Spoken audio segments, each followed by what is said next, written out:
Yo, what's up guys? Good morning. This is Sugar Katero. Ayan. So, sa inyo nakikita, no? Nandito ako ngayon sa may metro station dito sa outside. Meron kaming practice ng banda. Naalala ko lang kasi nung kapanahunan na nagbabanda pa ako sa Pilipinas, pag kami ay tumutugtog o nagpa-practice, ang dami namin dala kasi merong malaking speaker, may mga drum set, acoustic, tapos speaker amp, guitar, keyboard, bass, o diba? So, microphone. Pero syempre, hindi kakasya yun sa isang sasakyan na ganito kalaki pag yun yung dala mo. So ngayon, ang dala ko, yan lang.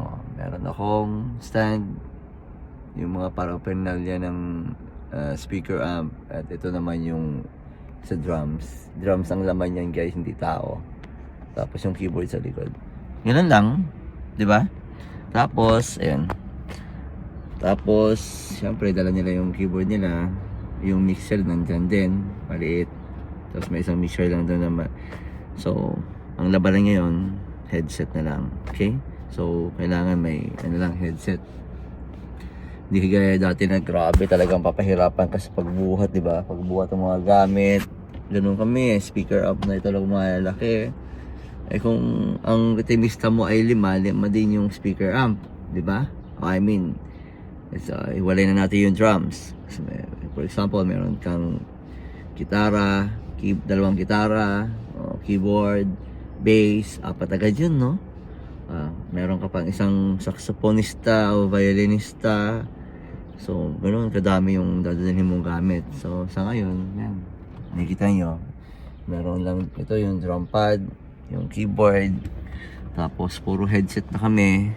Kaya naka-social ngayon pa, napakaswerte yung mga batang banda ngayon kasi marami ng dahil sa mga gadget na nasa modern technology, no? Kaya yun. Eh ngayon nga, isang mixer lang ang dala nyo na 8 channel or 16, tapos puro earphones na lang, di ba? Ang sarap.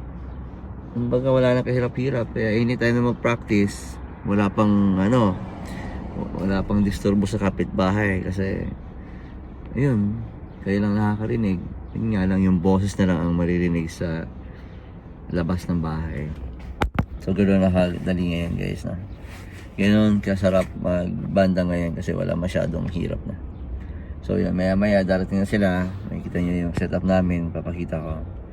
Tapos yun, tugtugan hanggang mga 2 hours kami mag-practice kasi meron kaming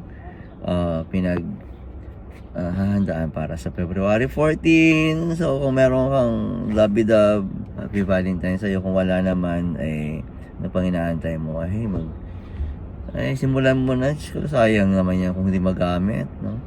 So yun, happy Valentine. Tapos ito tatandaan nyo hanggang forever. Charot. Okay yun, see ya. So, ito yung setup namin. Yan yung mixer na ginagamit namin. Tapos, ito na, tugtugan na. Ayan, nakapesto na kami. Ayan, yung drums na dala-dala ko kanina sa loob ng bagahe. At ito yung keyboard. So, guys, tugtugan na para sa February 14. Ito yung practice namin, guys. So, diba?